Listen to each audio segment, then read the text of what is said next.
لو انت بتتمرن فعلا وعاوز تزيد من قوتك وحجمك العضلي وعاوز تفهم الكرياتين بيشتغل ازاي، فالفيديو ده اكيد هيكون ليك.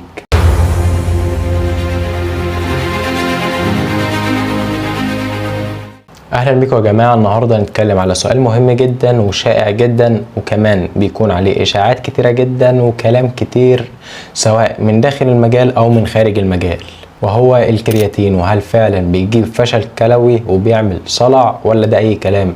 عشان في الفيديو ده هشرح لك موضوع الكرياتين باختصار وببساطه، وازاي تاخده، وكمان ازاي تتجنب اضراره. تعال نعرف بس ايه هو الكرياتين ده اصلا وبيعمل في جسمك ايه. ببساطة كده الكرياتين ده مجرد مادة طبيعية جسمك بيفرزها في الكلى وفي الكبد، وكمان بتتخزن في العضلات على شكل فوسفوكرياتين، وجسمك بيستخدم المادة دي عشان ينتج طاقة سريعة أثناء التمرين زي رفع الأوزان مثلا أو تمارين المقاومة العالية. يعني انت لما تاخد مكمل الكرياتين ده انت بتزود مخازن الطاقة لأعلى حد اللي موجودة في عضلاتك، وده بيخليك تشيل أوزان أعلى وتجيب تكرارات أكتر في التمرين. طيب ما الموضوع سهل وبسيط والكرياتين مكمل حلو وعسل، طيب ليه في اشاعات كتير حوله بقى؟ اول اشاعه ودي الاشهر ان الكرياتين ممكن يسبب تساقط شعر، بس في الحقيقه عكس كده تماما. مفيش اي دراسه مؤكده ومثبته علميا ان الكرياتين ليه اي دخل ان هو يعمل لك صلع.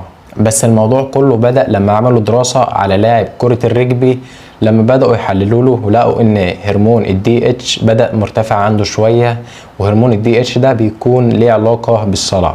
ولكن حتى الدراسة دي برضو ما قالتش ان شعر الراجل ده وقع او بدأ يسقط. فبالخلاصة كده لو انت ما عندكش جينات الصلع الوراثي فخد كرياتين، عمر شعرك ما هيقع. الاشاعة التانية بالنسبة للكلى والامراض اللي بيقولوا عليها دي، الكرياتين مش بيسبب فشل كلوي او اي مشاكل صحية لو انت شخص سليم وما عندكش اي استعداد جيني. لو مش عندك حد مثلا في العيلة عنده مشاكل في الكلى فخد الكرياتين وانت مرتاح، والمشاكل دي تقريبا مش بتكون وراثة، فقشطة خد الكرياتين عادي. كل اللي بيعمله الكرياتين ان هو بيزود نسبة الكرياتينين في الدم، ودي حاجة بسيطة جدا وحاجة عادية. المهم بس وانت بتاخد الكرياتين تحاول تشرب على الاقل 4 لتر مية طول اليوم عشان جسمك يشتغل باقصى كفاءة ليه ويستفاد من جرعات الكرياتين اللي انت بتاخدها. طب مين اكتر الناس او الناس اللي ليهم اولويات ان هم يشتروا الكرياتين؟ اي لاعب بيلعب تمارين مقاومه وحديد وعاوز يزود من قوته ومن كتلته العضليه. تاني ناس وهم النباتيين، زي ما احنا عارفين الكرياتين بيكون موجود بكميات كبيره جدا ولكن في اللحوم، وكمان عشان تاخده من اللحوم هتحتاج كميه كبيره جدا برضو من الكرياتين. فانت كشخص نباتي تقريبا مش بيدخل لجسمك كرياتين من الاكل اللي انت بتاكله، فهنا الكرياتين هيكون من الاساسيات ليك. ايه اهم حاجه الكرياتين ممكن يعملها في العضلات؟ اول حاجه هي الووتر ريتنشن او احتباس السوائل، وهنا بتيجي الغلطه الكبيره اللي الناس مفكراها ان الكرياتين بيبدا يحبس ميه تحت الجلد، ولكن العكس تماما. الجسم بيبدا يحبس ميه جوه العضلات عشان تبان فل ومليانه والصلبه كمان، تفاصيلها بدأت تبان أكتر، وده بيساعد في عملية بناء العضلات والاستشفاء وبناء الأنسجة الجديدة. بالنسبة للجرعات في طريقتين والاتنين يعني مش وحشين، ولكن أنا أفضل واحدة فيهم وهقول لك ليه. الطريقة الأولى وهي فترة التحميل، إنك بتبدأ تاخد 20 جرام كرياتين. غالبا السكوب اللي بيكون جاي في علبة الكرياتين بيكون 5 جرام، يعني بتاخد 4 جرعات على مدار اليوم، ولكن بتقسمهم عشان ما يعملكش اي مشاكل في الهضم وفي المعدة من 7 ل5 ايام. بعد كده بترجع تاخد الجرعة بتاعتك طبيعية اللي هي 5 جرام. بالنسبة للطريقة التانية تاخد 5 جرام عادي، بس المشكلة هنا الكرياتين عشان يبدأ يشتغل اقل حاجة هياخد 3 اسابيع.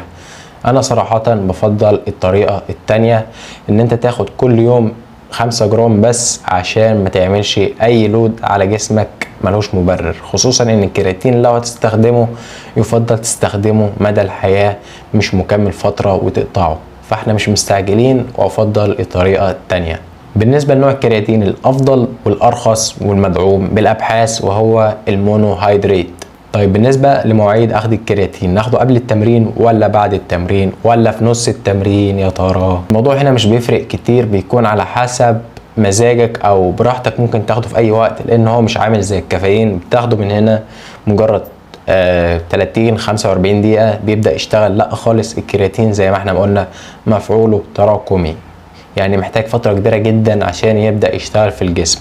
لكن في حاجة على جنب كده عاوزك تعرفها ممكن تفيدك، ان لو اخدت الكرياتين بعد التمرين مع مصدر كربوهيدرات سريع ده هيحسن من امتصاصه، لكن بشوية صغيرين مش هيفرق كتير معاك. انت ممكن تاخده في اي وقت، وكمان لازم تاخده حتى في ايام الراحة، مش لازم عشان بتروح تتمرن تاخده ومأجز يبقى متاخدهوش، لازم كل يوم ورا بعضه عشان يفضل ثابت في جسمك.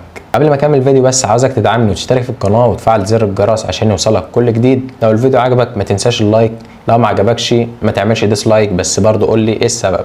تعال نكمل.